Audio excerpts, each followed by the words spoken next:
B K Hariprasad ಅವರಿಗೆ KPCC ಅಧ್ಯಕ್ಷ ಸ್ಥಾನವನ್ನು ಕೊಟ್ಟಿದ್ದಾರೆ. ಯಾಕೆ ಈ ಒಂದು ನಿರ್ಧಾರವನ್ನು ಕಾಂಗ್ರೆಸ್ ಮಾಡ್ತು? ಅವರು ಮೂಲತಃ ಕಾಂಗ್ರೆಸ್ನ ಏನು ಹೈಕಮಾಂಡ್ ಅಂತ ಹೇಳ್ಬೋದು, ಆ ಕುಟುಂಬದ ಜೊತೆ ಅಚಲ ನಿಷ್ಠೆಯನ್ನು ಹೊಂದಿದ್ದಾರೆ. ಹರಿಪ್ರಸಾದ್ ಅವರು ಅಧಿಕಾರಕ್ಕಾಗಿ ಆ ಥರದವರು ಬದಲಾದ ಸಚಿವ ಸಂಪುಟದಲ್ಲಿ ಅವ್ರಿಗೆ ಮತ್ತೆ ಸಚಿವ ಸ್ಥಾನ ಕೊಡೋದು ಬಿಟ್ಟು ಅವ್ರಿಗೆ ಕೆಪಿಸಿಸಿ ಸಾರಥ್ಯ ಕೊಟ್ಟಿದ್ರಿಂದ ಡಿ ಕೆ ಶಿವಕುಮಾರ್ ಅವರನ್ನ ನಿಯಂತ್ರಣಕ್ಕೆ ತಗೊಳ್ತಕ್ಕಂತಹ ಒಂದು ತಂತ್ರಗಾರಿಕೆ ಇದೆಯಾ ಹೈಕಮಾಂಡ್? ಡಿ ಕೆ ಶಿವಕುಮಾರ್ ವೇಗಕ್ಕೆ ಸ್ವಲ್ಪ ಕಡಿವಾಣ ಹಾಕುವ ರೀತಿಯಲ್ಲಿ ಅವರನ್ನು ಮಾಡಿರ್ಬೋದು. ಆದರೆ ಹೈಕಮಾಂಡು ಕೇವಲ ಇವತ್ತಿಂದಷ್ಟೇ ನೋಡಿಲ್ಲ. ಸಿದ್ದರಾಮಯ್ಯನವರು ಈಗ ಮುಖ್ಯಮಂತ್ರಿ ಸ್ಥಾನದಿಂದ ಇಳಿದ ಮೇಲೆ ಇನ್ನೊಬ್ಬ ಹಿಂದುಳಿದ ವರ್ಗದ ನಾಯಕನನ್ನು ರೆಡಿ ಮಾಡುವ ಅಗತ್ಯ ಕೂಡ ಇದೆ ಕಾಂಗ್ರೆಸ್ಸಿಗೆ. ಎಲ್ಲರಿಗೂ ನಮಸ್ಕಾರ. ಪ್ರಜಾವಾಣಿ ಪಾಡ್ಕಾಸ್ಟ್ಗೆ ಸ್ವಾಗತ. ನಾನು ಚಂದ್ರಹಾಸ ಹಿರೇಮಳಲಿ. ಇವತ್ತಿನ ಚರ್ಚಾ ವಿಷಯ ಬಿ ಕೆ ಹರಿಪ್ರಸಾದ್ ಅವರಿಗೆ ಕೆಪಿಸಿಸಿ ಸಾರಥ್ಯ ಕೊಟ್ಟಿದ್ದು ಏಕೆ? ಈ ವಿಷಯ ಕುರಿತು ಚರ್ಚಿಸಲು ನಮ್ಮೊಂದಿಗೆ ಪ್ರಜಾವಾಣಿ ಕಾರ್ಯನಿರ್ವಾಹಕ ಸಂಪಾದಕರಾಗಿರ್ತಕ್ಕಂಥ ರವೀಂದ್ರ ಭಟ್ ಅವರು ಇದ್ದಾರೆ. ಅವರಿಗೆ ಸ್ವಾಗತ. ಹಾಗೆ ಪ್ರಜಾವಾಣಿ ಪೊಲಿಟಿಕಲ್ ಬ್ಯೂರೋ ಮುಖ್ಯಸ್ಥರಾಗಿರ್ತಕ್ಕಂಥ ವೈಗ ಜಗದೀಶ್ ಅವರು ಇದ್ದಾರೆ. ಅವರಿಗೂ ಸಹ ಸ್ವಾಗತ. ಸರ್, ಈ ಒಂದು ಬಿ ಕೆ ಹರಿಪ್ರಸಾದ್ ರವರು ಕೆಪಿಸಿಸಿ ಸಾರಥ್ಯವನ್ನು ವಹಿಸ್ಕೊಂಡಿದ್ದಾರೆ.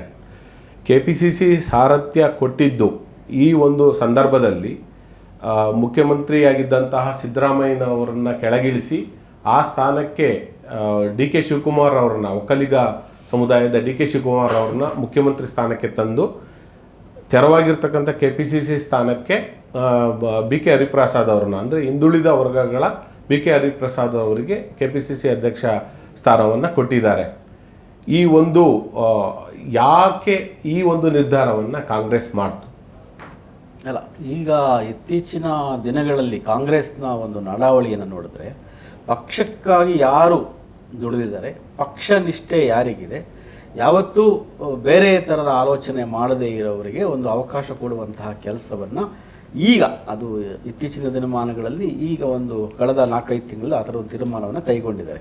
ಕೇರಳದಲ್ಲಿ ವಿ ಡಿ ಸತೀಶನ್ ಅವರನ್ನ ಮುಖ್ಯಮಂತ್ರಿ ಮಾಡಿದ್ದಿರ್ಬೋದು, ಕರ್ನಾಟಕದಲ್ಲಿ ಡಿ ಕೆ ಶಿವಕುಮಾರ್ ಅವರನ್ನ ಮುಖ್ಯಮಂತ್ರಿ ಮಾಡಿದ್ದಿರ್ಬೋದು.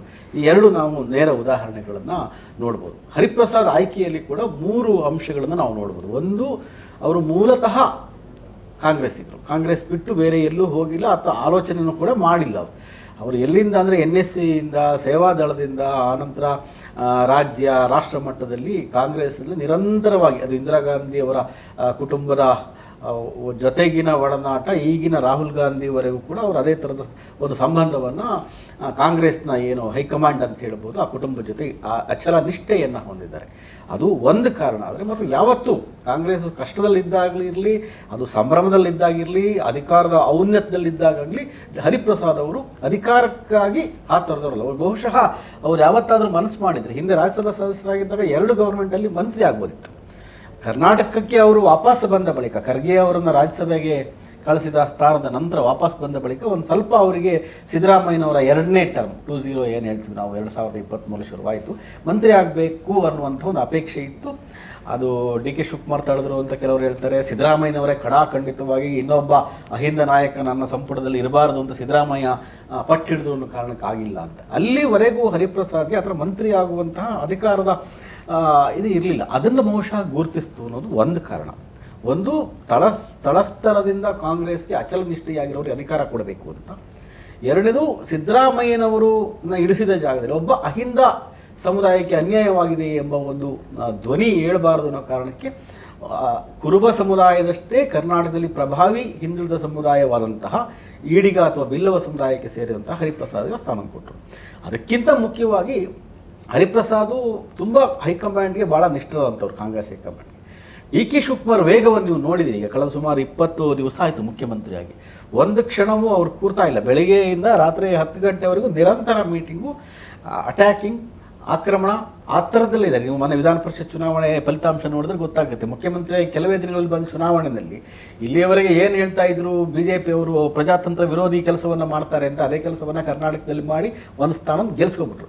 ಡಿ ಕೆ ಶಿವಕುಮಾರ್ ವೇಗಕ್ಕೆ ತಡೆ ಒಡ್ಡೋದಕ್ಕೆ ಕರ್ನಾಟಕದಲ್ಲಿ ಯಾರು ಒಬ್ಬ ನಾಯಕ ಇದ್ದರೆ ಅದು ಸಿದ್ದರಾಮಯ್ಯನವರಿಗೆ ಸಾಧ್ಯ ಇರ್ಬೋದು. ಅದು ಸಿದ್ದರಾಮಯ್ಯ ಮುಖ್ಯಮಂತ್ರಿಯಾಗಿ 8 ವರ್ಷ ಅವಧಿಯನ್ನು ಪೂರೈಸಿದ್ದಾರೆ. ಇನ್ನುಳಿದ ಅವಧಿಯಲ್ಲಿ ಬಹುತೇಕ ಅವರು ರಾಜಕೀಯವಾಗಿ ನಿವೃತ್ತಿ ಆಗಲ್ಲ ಅಂತ ಹೇಳಿದ್ದಾರೆ. ಗೊತ್ತಿಲ್ಲ ಅವ್ರು ಏನು ಮಾಡ್ತಾರೆ ಅಂತ ಹೇಳಿ. ಹರಿಪ್ರಸಾದ್ ಅವರು ತಂದ ಮುಖ್ಯ ಉದ್ದೇಶವೇ ಒಂದು, ಅವರು ಮೂಲ ಕಾಂಗ್ರೆಸ್ಸಿಗರು. ಎರಡನೇದಾಗಿ ಶಿವಕುಮಾರರ ವೇಗಕ್ಕೆ ಕಡಿವಾಣ ಹಾಕೋದಕ್ಕೆ ಒಂದು ಮೂಗುದಾರ ಬೇಕು. ಪಕ್ಷ ಕಂಟ್ರೋಲ್ ಇದ್ದರೆ ಯಾವಾಗಲೂ ಮುಖ್ಯಮಂತ್ರಿ ಶಾಸಕಾಂಗ ಪಕ್ಷದ ನಾಯಕ ಆಗಿರ್ತಾರೆ, ಆದರೆ ಅಧ್ಯಕ್ಷರಿಗೆ ಇನ್ನೊಂದು ಪವರ್ ಇರ್ತದೆ. ಯಾವಾಗ ಬೇಕಾದರೂ ಶಾಸಕರನ್ನು ತಮ್ಮ ನಿಯಂತ್ರಣಕ್ಕೆ ತಗೊಳ್ಳುವಂತಹ ಅಥವಾ ಒಂದು ತೀರ್ಮಾನ ತೆಗೆದುಕೊಳ್ಳುವಂತಹ ಕೆಲಸ, ಅಧಿಕಾರ KPCC ಅಧ್ಯಕ್ಷರಿಗೆ ಇರುತ್ತೆ. ಯಾರು ತಪ್ಪುಗಳನ್ನು ಮಾಡಿದ್ರೆ ಅವರ ವಿರುದ್ಧ ಸಭಾಧ್ಯಕ್ಷರಿಗೆ ಪತ್ರ ಬರೆದು ಮಾಡುವಂತಹ ಅವಕಾಶ ಕೂಡ ಅವರಿಗೆ ಇರುತ್ತೆ. ಅಂಥದ್ದೊಂದು DK ಶಿವಕುಮಾರ್ ವೇಗ ಗೊತ್ತಿದೆ ಕಾಂಗ್ರೆಸ್ ಹೈಕಮಾಂಡ್. DK ಶಿವಕುಮಾರ್ ಹೆಂಗೆ ಅಧಿಕಾರ ನಡೆಸಬಲ್ಲರು. ಅಧಿಕಾರ ಇಲ್ಲದೇ ಇದ್ದಾಗಲೇ ಕಳೆದ 3 ವರ್ಷದಲ್ಲಿ ನಾವು ನೋಡಿದ್ದೇವೆ. ಉಪಮುಖ್ಯಮಂತ್ರಿ ಆಗಿದ್ದುಕೊಂಡು ರಾಜ್ಯದಲ್ಲಿ ಯಾವ ರೀತಿ ಓಡಾಡಿದ್ರು, ಏನು ಮಾಡಿದ್ರು ಅನ್ನುವಂಥ ರೀತಿ. ಅದು ಒಂದು ಕಾರಣ ಅನಿಸುತ್ತೆ ಹರಿಪ್ರಸಾದ್ ಒಂದು ಅಧ್ಯಕ್ಷ ಸ್ಥಾನ ಕೊಡಲಿಕ್ಕೆ.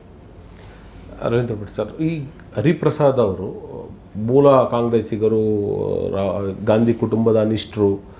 2023 ಚುನಾವಣೆ ನಂತರ ಬಂದಂಥ ಸರ್ಕಾರದಲ್ಲಿ ಸಚಿವರಾಗ್ತಾರೆ ಅಂತಕ್ಕಂತಹ ಒಂದು ಸುದ್ದಿ ಹಬ್ಬಿತ್ತು. ಆದರೆ ಸಿದ್ದರಾಮಯ್ಯನವರು ಅವ್ರನ್ನ ಸಂಪುಟಕ್ಕೆ ತೆಗೆದುಕೊಳ್ಳಲಿಲ್ಲ.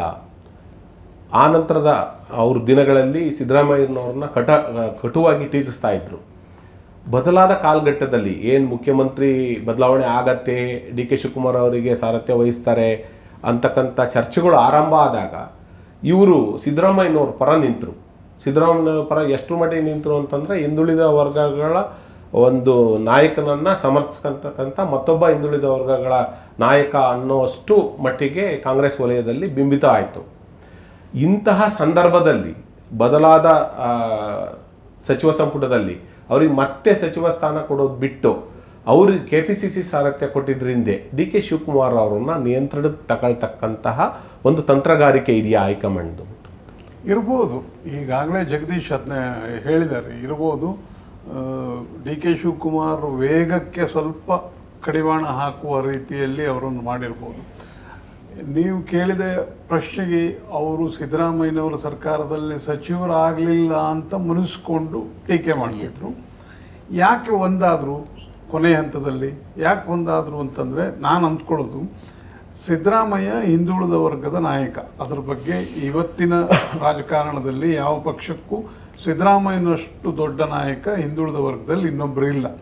ಅಂಥ ನಾಯಕನನ್ನು ಇಳಿಸಿದಾಗ ಬೇರೆ ಒಬ್ಬ ಸಮುದಾಯಕ್ಕೆ ಸೇರಿದವ್ರನ್ನ ಅಥವಾ ಮೇಲ್ವರ್ಗಕ್ಕೆ ಸೇರಿದವ್ರನ್ನ ಮುಖ್ಯಮಂತ್ರಿ ಮಾಡ್ತಾರೆ ಅನ್ನೋದು ಎಲ್ಲ ಹಿಂದುಳಿದ ನಾಯಕರಿಗೂ ಒಂದು ಸ್ವಲ್ಪ ನೋವನ್ನುಂಟು ಮಾಡುವಂಥ ವಿಚಾರ. ಅದು ಆ ಹೊತ್ತಿಗೆ ಸಿದ್ದರಾಮಯ್ಯನ ಪರವಾಗಿ ಅವರು ನಿಂತಿದ್ದಿದ್ರೆ ಅದು ಅವರ ದೃಷ್ಟಿಯಲ್ಲಿ ಸರಿಯಾದ ತೀರ್ಮಾನ. ಆಮೇಲೆ BK ಹರಿಪ್ರಸಾದ್ KPCC ಅಧ್ಯಕ್ಷತೆಗೆ ಬರ್ತಾರೆ ಅನ್ನೋದು ದಿಢೀರ್ನ ಬೆಳವಣಿಗೆ. ಅದು ಇರಲಿಲ್ಲ. ಬೇರೆ ಬೇರೆ ಯಾರ್ಯಾರ್ದು ಹೆಸರಿದ್ದು, ಉತ್ತರ ಕರ್ನಾಟಕದ ಲಿಂಗಾಯತರಾದ MB ಪಾಟೀಲ್ ಹೆಸರಿತ್ತು, ಸತೀಶ್ ಜಾರಕಿಹೊಳಿ ಹೆಸರಿತ್ತು. ಸತೀಶ್ ಜಾರಕಿಹೊಳಿ ಬರ್ತಾರೆ ಅನ್ನುವ ಇದಿತ್ತು. ಆಲ್ಮೋಸ್ಟ್ ಎಲ್ಲ ಮಾಧ್ಯಮಗಳು ಸತೀಶ್ ಜಾರಕಿಹೊಳಿನೇ KPCC ಅಧ್ಯಕ್ಷರಾಗ್ತಾರೆ ಅನ್ನುವ ಇದಿತ್ತು. ಆದರೆ ಹೈಕಮಾಂಡು ಕೇವಲ ಇವತ್ತಿಂದಷ್ಟೇ ನೋಡಿಲ್ಲ. ಸಿದ್ದರಾಮಯ್ಯನವರು ಈಗ ಮುಖ್ಯಮಂತ್ರಿ ಸ್ಥಾನದಿಂದ ಇಳಿದ ಮೇಲೆ ಆಮೇಲೆ ಮುಂದಿನ 28ರ ಚುನಾವಣೆಯ ಹೊತ್ತಿಗೆ ಅವರ ವಯಸ್ಸಿನ ದೃಷ್ಟಿಯಿಂದ ಹೇಗೆ ಅವರು ಅದನ್ನು ನಿಭಾಯಿಸ್ತಾರೆ ಅಂತ ಗೊತ್ತಿಲ್ಲ. ಆ ಹಿನ್ನೆಲೆ ಒಳಗೆ ಇನ್ನೊಬ್ಬ ಹಿಂದುಳಿದ ವರ್ಗದ ನಾಯಕನನ್ನು ರೆಡಿ ಮಾಡುವ ಅಗತ್ಯ ಕೂಡ ಇದೆ ಕಾಂಗ್ರೆಸ್ಸಿಗೆ.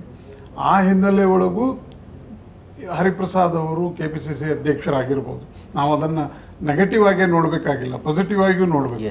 ಇನ್ನೊಂದು ಬಹಳ ಮುಖ್ಯವಾದ ಕಾರಣವನ್ನು ನಾವು ಗಮನಿಸಬೇಕು. ಉತ್ತರ ಕರ್ನಾಟಕದಲ್ಲಿ, ಹೈದರಾಬಾದ್ ಕರ್ನಾಟಕದಲ್ಲಿ ಕಾಂಗ್ರೆಸ್ ಜೀವಂತ ಇದೆ, ಆದರೆ ಕರಾವಳಿ ಭಾಗದಲ್ಲಿ ಜೀವಂತವೇ ಇಲ್ಲ. ಕರಾವಳಿ ಭಾಗದೊಳಗೆ ಕಂಪ್ಲೀಟು BJP ಸಾಮ್ರಾಜ್ಯ ಇದೆ. ಅಲ್ಲಿಯ ಒಬ್ಬ ಹಿಂದುಳಿದ ನಾಯಕನನ್ನು ನೀವು ಅಧ್ಯಕ್ಷರನ್ನಾಗಿ ಮಾಡಿದರೆ ಕರಾವಳಿ ಭಾಗದಲ್ಲಿ ಮತ್ತೆ ಕಾಂಗ್ರೆಸ್ಸನ್ನು ಕಟ್ಟೋದಕ್ಕೆ ಒಂದಿಷ್ಟು ಅವಕಾಶಗಳಿರುತ್ತೆ ಅನ್ನುವಂಥ ಆಲೋಚನೆ ಕೂಡ ಇರ್ಬೋದು ಹೈಕಮಾಂಡಿಗೆ. ಅದು ಹರಿಪ್ರಸಾದಿಗೆ ಬಹಳ ದೊಡ್ಡ ಸವಾಲು ಕೂಡ ಈಗ. ಯಾಕೆಂದರೆ ಜಗದೀಶ್ ಹೇಳಿದಂಗೆ ಮೂಲ ಕಾಂಗ್ರೆಸ್ಸಿಗರನ್ನು ಮುಖ್ಯಮಂತ್ರಿ ಮಾಡಿದ್ದಾರೆ, ಮೂಲ ಕಾಂಗ್ರೆಸ್ಸಿಗರನ್ನು KPCC ಅಧ್ಯಕ್ಷರನ್ನು ಮಾಡಿದ್ದಾರೆ. ಮೂಲ ಕಾಂಗ್ರೆಸ್ಸಿಗರು ಏನಿದ್ದಾರಲ್ಲ ಕರಾವಳಿ ಭಾಗದಲ್ಲಿ ಅವರೆಲ್ಲ ಕೆಲವರೆಲ್ಲ ಬಿಟ್ಟು ಬೇರೆ ಬೇರೆ ಕಡೆಗೆ ಹೋಗಿದ್ದಾರೆ, ಬೇರೆ ಬೇರೆ ಕಡೆ ಬಿಜೆಪಿ ಕಡೆಗೆ ಹೋಗಿದ್ದಾರೆ. ಅವರನ್ನೆಲ್ಲ ವಾಪಸ್ ತರೋದು ಅಥವಾ ಅಲ್ಲಿರುವ ಹೊಸ ಕಾರ್ಯಕರ್ತರನ್ನು ರೆಡಿ ಮಾಡಿ ಕಾಂಗ್ರೆಸ್ನಲ್ಲಿ ಒಂದು ಉತ್ಸಾಹವನ್ನು ಮೂಡಿಸುವಂಥ ಕಾರಣಕ್ಕಾಗಿಯೂ, ಯಾಕೆಂದರೆ ಉತ್ತರ ಕರ್ನಾಟಕದಲ್ಲಿ, ಹೈದರಾಬಾದ್ ಕರ್ನಾಟಕದಲ್ಲಿ ಕಾಂಗ್ರೆಸ್ಸಿನ ಸ್ಥಿತಿ ಕರಾವಳಿಯಷ್ಟು ಕೆಟ್ಟಿಲ್ಲ. ಆ ಕಾರಣಕ್ಕಾಗಿ ಆದರೂ ಮಾಡಿರ್ಬೋದು. ರವೀಂದ್ರ ಭಟ್ ಸರ್ ಮಾತಾಡ್ತಾ ಒಂದು ಮಾತು ಹೇಳಿದರು ಸರ್, ಅಂದರೆ ಹರಿಪ್ರಸಾದ್ ಅವರು ನೇಮಕ ಆಗೋವರೆಗೂ ಸಹ ಇನ್ನು ಉತ್ತರ ಕರ್ನಾಟಕದವರು ಅವರು ಯಾರ್ಯಾರು ಆಗ್ತಾರೆ ಅಂತಕ್ಕಂಥ ಮಾತಿತ್ತು ಅಂತ. ಈಗ ಡಿ ಕೆ ಶಿವಕುಮಾರ್ ಅವರು ದಕ್ಷಿಣ ಕರ್ನಾಟಕ ಭಾಗದವರು, ಹರಿಪ್ರಸಾದ್ ಅವರು ಸಹ ದಕ್ಷಿಣ ಕನ್ನಡ ಆಗಿದ್ರು ಹೆಚ್ಚಾಗಿ ಈ ಭಾಗದಲ್ಲೇ ಬೆಂಗಳೂರಾಗಿದೆ.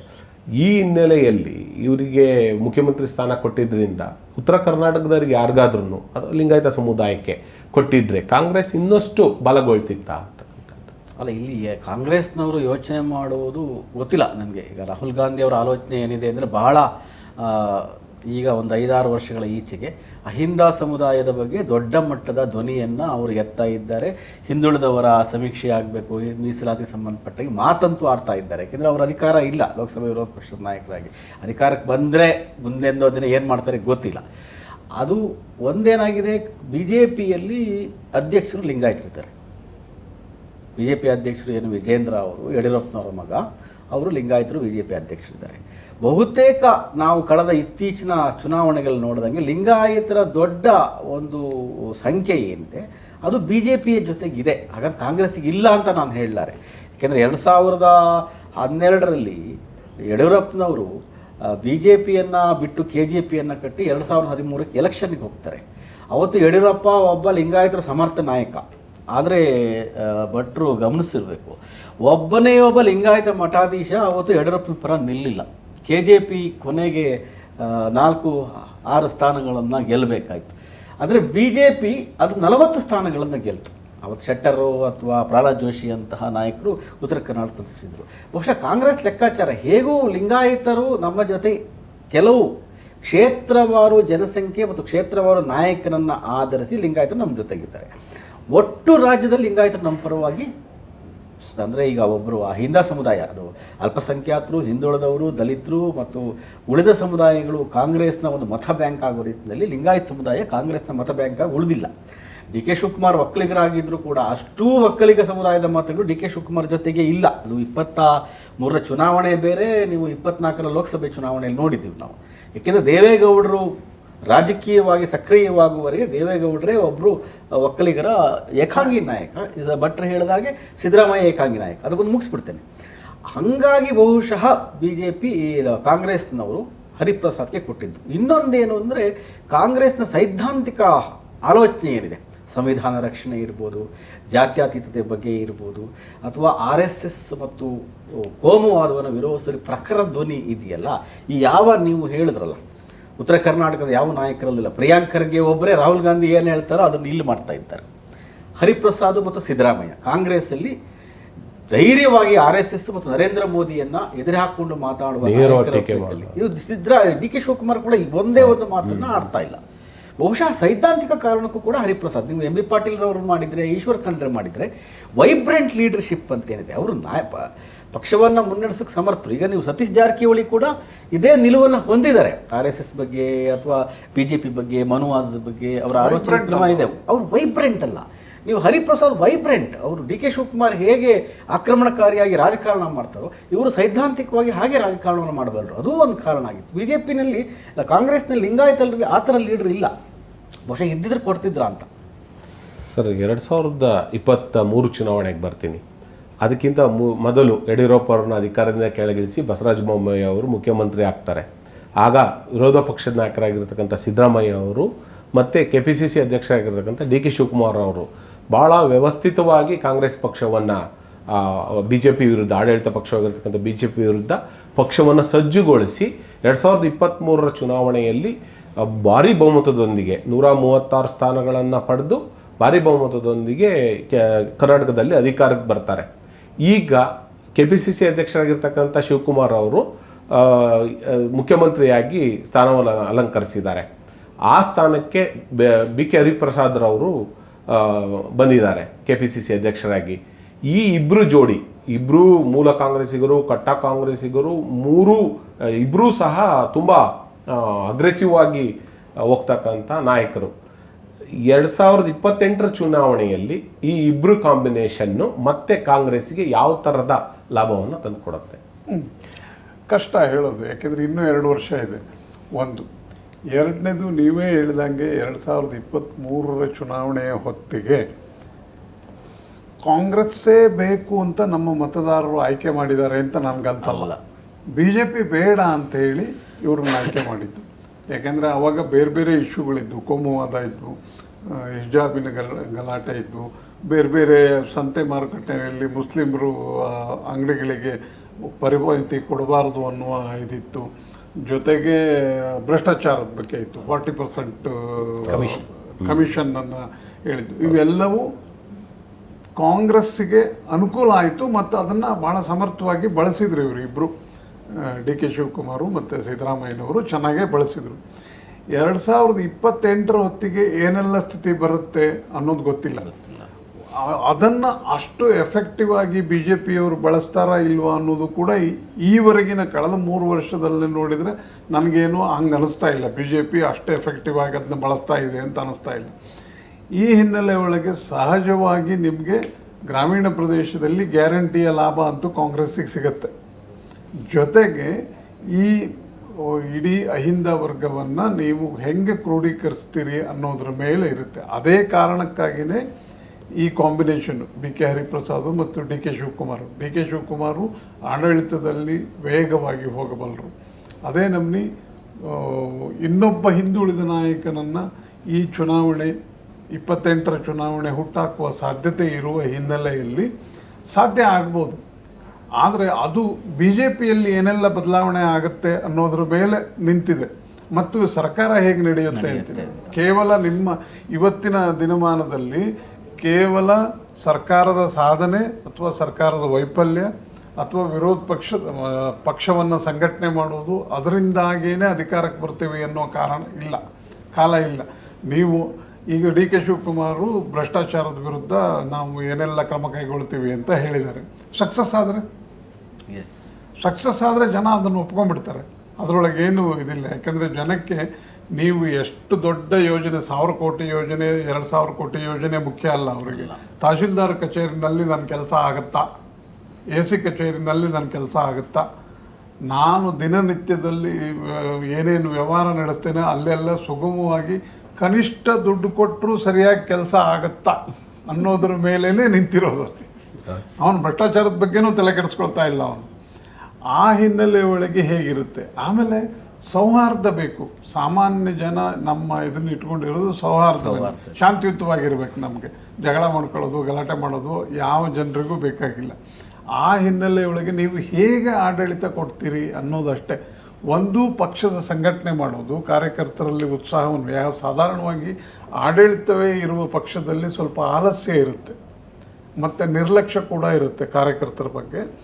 ಅದನ್ನು ನೀವು ಹೇಗೆ ಬದಲಾಯಿಸ್ತೀರಿ ಅನ್ನೋದು. 2 ವರ್ಷ DK ಶಿವಕುಮಾರ್ ಎಷ್ಟು ಒಳ್ಳೆಯ ಆಡಳಿತವನ್ನು ಕೊಡ್ತಾರೆ ಅನ್ನೋದು, ಅದು 2. ಆದರೆ 28ಕ್ಕೆ ಬರ್ಬೋದು, ಅದರೊಳಗೇನು ಇದಿಲ್ಲ, ಬರಬಾರ್ದು ಅಂತೇನಿಲ್ಲ. ಮತ್ತು ಬರೋದಕ್ಕೆ ಪ್ರಯತ್ನ ಅಂತೂ ಪಡಲೇಬೇಕಲ್ಲ. DK ಶಿವಕುಮಾರ್ ಈಗಲೇ ಕೇಳಿದರೆ 2 ವರ್ಷ ಮುಖ್ಯಮಂತ್ರಿ ಆಗಿದ್ರು ಸಾಕ ಅಂತ ಕೇಳಿಯಾರ. ಅಂದರೆ ಅವರು 28ಕ್ಕೆ ಈಗ ಮುಂದೆ 5 ವರ್ಷ ಇನ್ನು ಮುಂದೆ 5 ವರ್ಷ ಅನ್ನೋ ಇದನ್ನು ಹೇಳಿದ್ದಾರೆ. ಮತ್ತು ಈಗ ಹರಿಪ್ರಸಾದ್ ಅವರ ಪದಗ್ರಹಣ ಸಮಾರಂಭದಲ್ಲಿ ಕ್ಲಿಯರ್ ಆಗೇ ಹೇಳಿದ್ದಾರೆ, ಅವರು 28ಕ್ಕೆ ಕಾಂಗ್ರೆಸ್ ಪಕ್ಷವನ್ನು ಅಧಿಕಾರಕ್ಕೆ ತರುವ ಸಂಕಲ್ಪ ಮಾಡ್ತೀವಿ ನಾವು ಅಂತೇಳಿ. ಸಂಕಲ್ಪ ಮಾಡೋದು ಸುಲಭ, ಆದರೆ ಅದನ್ನು ಕಾರ್ಯಗತಗೊಳಿಸೋದು ಇದೆಯಲ್ಲ ಅದು ಕಷ್ಟ. ಅದಾಗ್ಬೋದು, ಆಗದೇನೂ ಇರ್ಬೋದು. ಮುಂದಿನ 2 ವರ್ಷದಲ್ಲಿ ಹೇಗೆ ನಡೀತದೆ ಆಡಳಿತ, ಸನ್ನಿವೇಶಗಳು ಹೇಗೆ ಬರ್ತವೆ, ಆ ಸನ್ನಿವೇಶಗಳನ್ನು ವಿರೋಧ ಪಕ್ಷಗಳು ಸರ್ಕಾರದ ವಿರುದ್ಧ ಜನಾಭಿಪ್ರಾಯವನ್ನಾಗಿ ಬದಲಾಯಿಸೋದಕ್ಕೆ ಸಾಧ್ಯ ಇದೆಯಾ ಅನ್ನೋದ್ರ ಮೇಲೆ ನಿಂತಿದ್ದೇವೆ ಅಲ್ಲ. ಅದೇ ಒಂದು ಲೈನ್ ಸೇರಿಸ್ಬಿಡ್ತೀನಿ ಭಟ್ರು. ಒಂದು ಸರ್ಕಾರದ ವರ್ಚಸ್ಸನ್ನು ಹೆಚ್ಚಿಸಬೇಕಾದ ಕೆಲಸ DK ಶಿವಕುಮಾರ್ ಮೇಲಿದೆ. ಕಳೆದ 3 ವರ್ಷದಲ್ಲಿ ಇವರು ಏನೆಲ್ಲ ಗ್ಯಾರಂಟಿಗಳನ್ನ ಕೊಟ್ಟರು ಅದೆಲ್ಲ ಆಗಿದೆ, ಅದು ಜನರ ಏನು ಕಷ್ಟದಲ್ಲಿದ್ದವರಿಗೆ. ಆದರೆ ಈಗ ಹೇಳಿದ ಹಾಗೆ ಭ್ರಷ್ಟಾಚಾರದ ವಿರುದ್ಧ ಏನು ಸಿದ್ದರಾಮಯ್ಯನವರು ಮತ್ತು DK ಶಿವಕುಮಾರ್ ಓಡಾಡಿದ್ರು, ಹಿಂದೆ 23ರ ಪೂರ್ವದಲ್ಲಿ ಇವತ್ತು ಆ ಭ್ರಷ್ಟಾಚಾರ ಏನು ಕಡಿಮೆ ಆಗಿದೆ ಅಂತ ಜನ ಅಂತೂ ಹೇಳ್ತಾ ಇಲ್ಲ. ಡಿ ಕೆ ಶಿವಕುಮಾರ್ ಮೊದಲನೇ ದಿನನೇ ಹೇಳಿದ್ರು ಭ್ರಷ್ಟಾಚಾರ ನಿಗ್ರಹಕ್ಕೆ ಒಂದು ನಂಬರ್ ಕೊಡ್ತೇನೆ, ಅಲ್ಲಿಗೆ ಫೋನ್ ಮಾಡಿ ಅಂತ.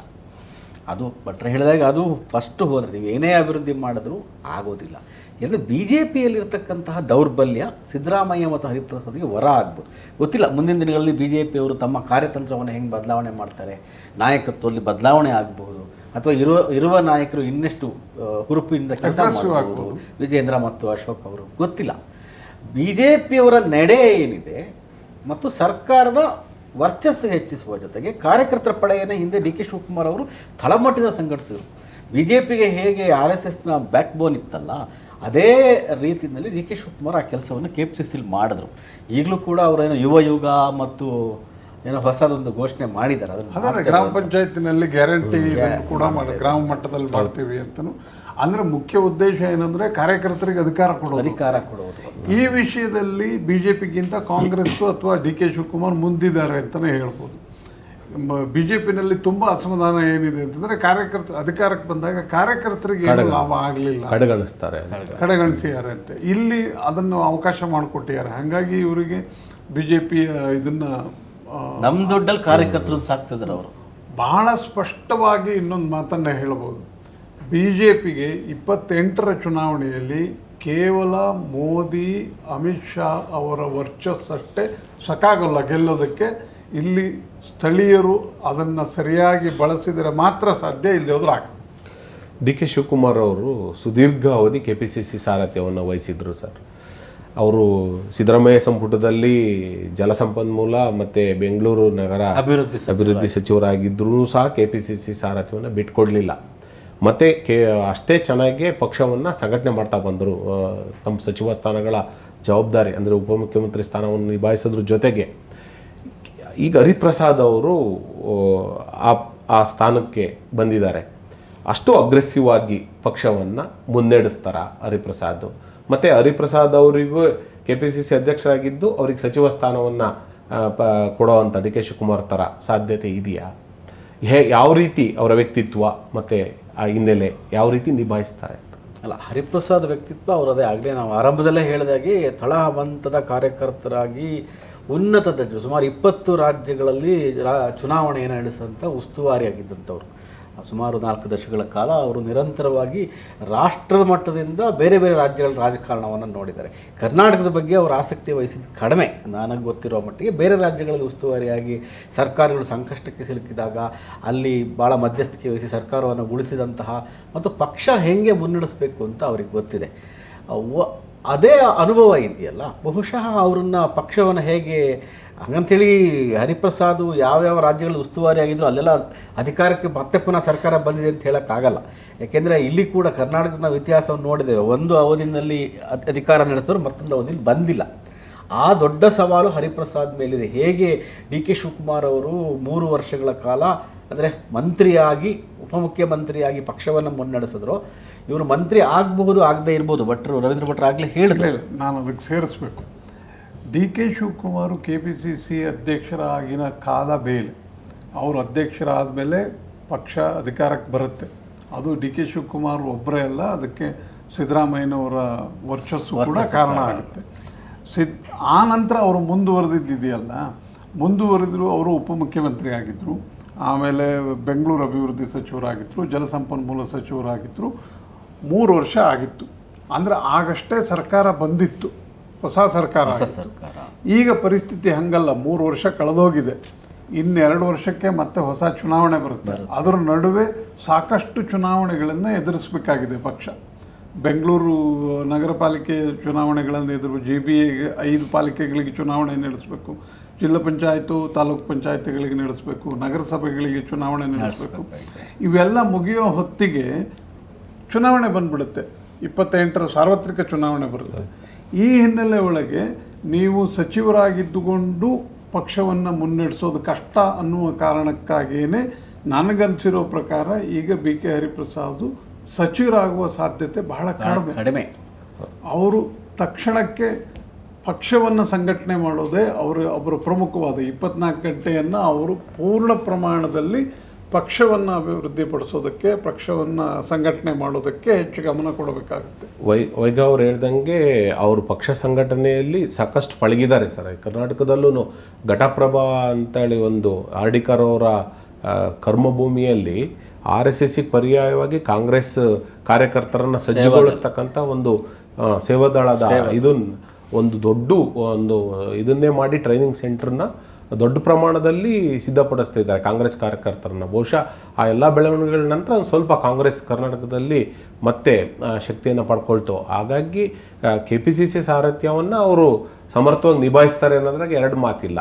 ನೀವು ಹೇಳ್ದ ಹಾಗೆ ಸಚಿವ ಸ್ಥಾನನ ಈ ಸಮಯದಲ್ಲಿ ಎರಡೂ ನಿಭಾಯಿಸೋದು ಕಷ್ಟ ಅಥವಾ ಪರಿಸ್ಥಿತಿ DK ಶಿವಕುಮಾರ್ಗೆ ಇದ್ದಂಥ ಪರಿಸ್ಥಿತಿ ಈಗಿಲ್ಲ. ಯಾಕಂದ್ರೆ ಒಂದು ಸರ್ಕಾರ ಅಧಿಕಾರಕ್ಕೆ ಬಂದಿದೆ, ಆಮೇಲೆ ತಕ್ಷಣದಲ್ಲಿ ಚುನಾವಣೆಯ ಇದಿರಲಿಲ್ಲ, ಪಕ್ಷದ ಬಗ್ಗೆ ಇದಿರಲಿಲ್ಲ. ಆ ಕಾರಣಕ್ಕಾಗಿ ಅವರು ಎರಡೂ ಇದನ್ನು ನಿಭಾಯಿಸಿದರು. ಅಕಸ್ಮಾತ್ 23ರಲ್ಲಿ DK ಶಿವಕುಮಾರೇ ಮುಖ್ಯಮಂತ್ರಿ ಆಗಿದ್ರೆ ಅವರೇನು KPCC ಅಧ್ಯಕ್ಷರಾಗಿರ್ತಿರ್ಲಿಲ್ಲ, ಅವತ್ತೇ ಇರ್ತಿರ್ಲಿಲ್ಲ. ಆ ಕಾರಣಕ್ಕಾಗಿ ಅವತ್ತಿನ ಕಾಲಮಾನ, ಅವತ್ತಿನ ಸ್ಥಿತಿಗತಿಗಳು ಬೇರೆ, ಇವತ್ತಿಂದ ಬೇರೆ.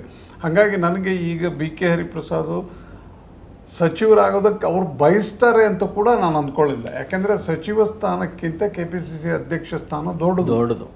ಎಲ್ಲ ಸಚಿವರನ್ನು ಅವರ ಕಚೇರಿಗೆ ಕರೀಬೋದು ಅಲ್ವಾ. ಮುಖ್ಯಮಂತ್ರಿ ಅಷ್ಟೇ ಪ್ರಮುಖವಾದಂಥ ಜಾಗ ಅದು.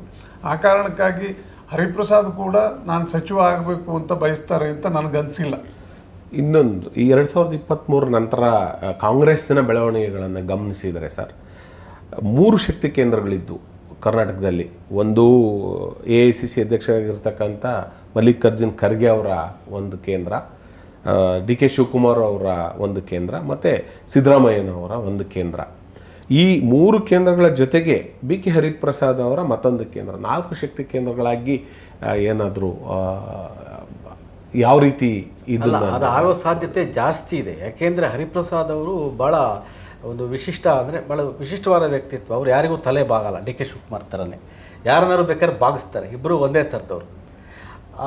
ಸ್ವಲ್ಪ ನೇರ ನಿಷ್ಠುರಿ. ನಾವು ಹಿಂದೆ ಜನಾರ್ದನ್ ಪೂಜಾರಿ ಅವರು KPCC ಅಧ್ಯಕ್ಷರಾಗಿದ್ದರು. ಅವರು ಕೂಡ ಬಿಲ್ಲವ ಈಡಿಗ ಸಮುದಾಯಕ್ಕೆ ಸೇರಿದವರು. ಧರ್ಮ್ ಸಿಂಗ್ ಮುಖ್ಯಮಂತ್ರಿ ಆದ ಸಮಯದಲ್ಲಿ ಅವರು KPCC ಅಧ್ಯಕ್ಷರು. ದಿನಾಲು ಅಥವಾ ವಾರದಲ್ಲಿ 2 ದಿನ ಸರ್ಕಾರದ ಬಗ್ಗೆ ಪತ್ರಿಕಾಗೋಷ್ಠಿ ಮಾಡೋದು ಅಥವಾ ಇನ್ನೊಂದು ಮಾಡ್ತಾಯಿದ್ರು. ಸರ್ಕಾರವನ್ನು ಎಚ್ಚರಿಸುವ ಕೆಲಸವನ್ನು ನಿತ್ಯವೂ ಪೂಜಾರಿ ಮಾಡ್ತಾಯಿದ್ರು. ನೀವು ಇದೇ ಥರದ ಸಮುದಾಯದ ನಾಯಕ ಬಂಗಾರಪ್ಪನವರಿದ್ದರು. ಅವರು ಕೂಡ ಅದೇ ರೀತಿ ನೇರ ನಿಷ್ಠುರ ವ್ಯಕ್ತಿತ್ವವರು.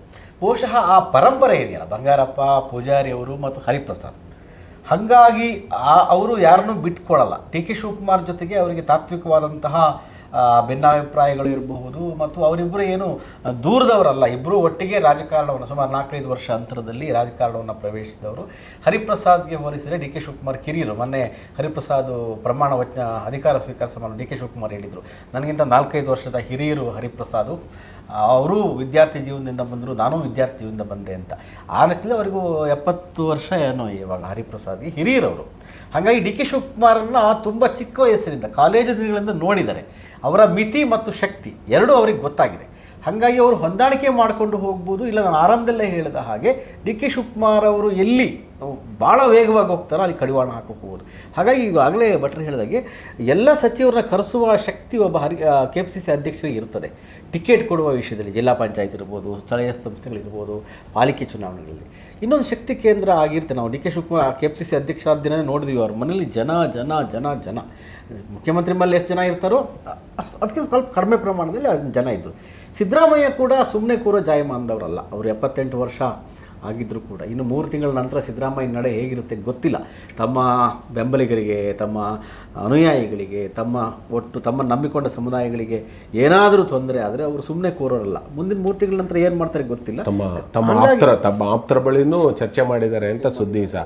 ಇನ್ನು 3 ತಿಂಗಳು ನೋಡ್ತೀನಿ, ನಂತರ ನಾನು ಮತ್ತೆ ಐಂದವನ್ನ ಬಲಪಡಿಸ್ತೀನಿ. ಹಾಗಾಗಿ 4 ಶಕ್ತಿ ಕೇಂದ್ರ ಅಂತೂ ಖಚಿತವಾಗಿ ಇನ್ನು ಮುಂದೆ 2 ವರ್ಷದಲ್ಲಿ ಇರುತ್ತೆ. ಅವರು ಹೊಂದಾಣಿಕೆ ಮಾಡ್ಕೊಂಡು ಹೋಗ್ತಾರೋ ಇಲ್ಲ 4 ಕುದುರೆಗಳ ಥರ ಹಿಂಗೆ ಹೋಗ್ತಾರೋ ಗೊತ್ತಿಲ್ಲ. ಅದೇ ಹೊಂದಾಣಿಕೆ ಮಾಡ್ಕೊಂಡು ಹೋದರೆ ಪಕ್ಷಕ್ಕೆ ಒಳ್ಳೆಯದು, ಇಲ್ಲದೆ ಹೋದರೆ ಬೇರೆ ಪಕ್ಷಕ್ಕೆ ಒಳ್ಳೆಯದು.